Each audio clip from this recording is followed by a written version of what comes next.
Well, as you can see, the hailstones have paused, maybe stopped. The sun is shining, and our campaign will go on right up to midnight or later. And of course, we'll be on the road tomorrow on polling day, as much as we are able to make last-minute conversions and to encourage our supporters, the Union supporters, the supporters of Scotland in Britain, to come out and vote tomorrow. We have had a very difficult campaign. My friend Jamie has alluded to the now almost daily death threats that I in particular am receiving. I'm having to have police protection, and I fear for my family of 5 young children at home. Just imagine that.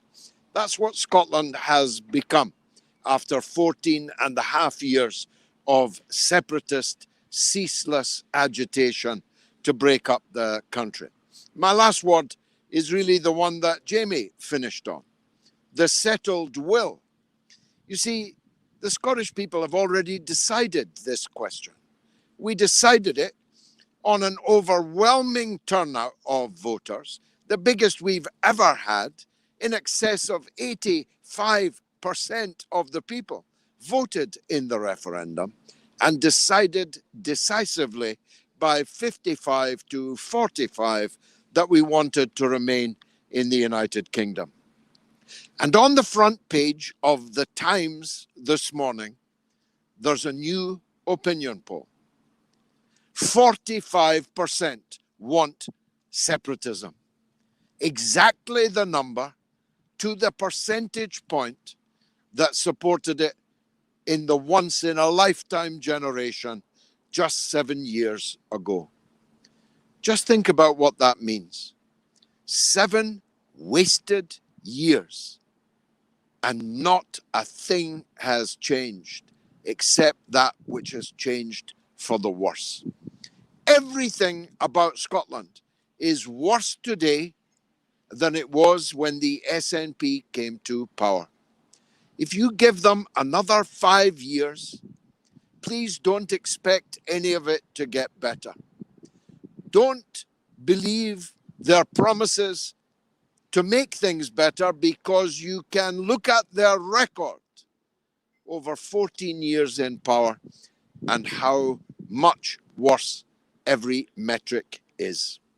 So, thanks for following our campaign. Thanks for your support on social media.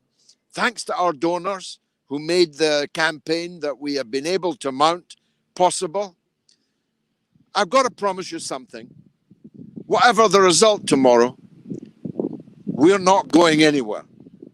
All for unity, and the majority Scot and all the political organizations, but not party political, that have grown up in defense of the Union over the last few years, and especially over this last 12 months, we are here to stay.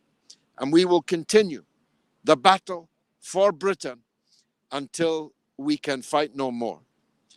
And in September, in Edinburgh, we will hold a convention for Scotland in the Union. And we hope that we will be able finally to meet you in person there. If enough of you come, we'll book the Usher Hall. There you go. Thanks very much indeed for joining us.